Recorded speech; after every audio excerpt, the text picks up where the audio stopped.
নীতি এমন জায়গায় পৌঁছেছে তৃণমূলের, যদি আপনারা সজাগ না হন, গরিব সাদাসিধে হিন্দু মুসলমান নির্বিশেষে মানুষের টাকা লুটবে তৃণমূল। বলবে তোর নাম খুঁজে দেবো, তোর নাম তুলে দেবো, মাল দে।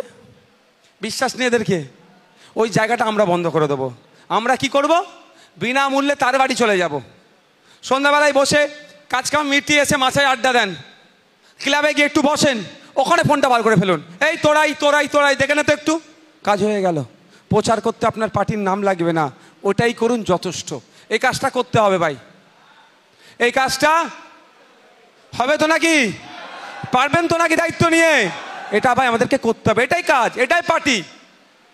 পার্টি মানে এটা নয় যে শুধু পঞ্চায়েত চালাবো, রাজ্য চালাবো, এটা শুধুমাত্র নয়।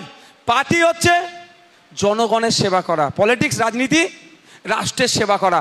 ক্ষমতায় আসলেই রাষ্ট্রের সেবা হবে, ক্ষমতায় না থাকলে রাষ্ট্রের সেবা হবে এটা নয়।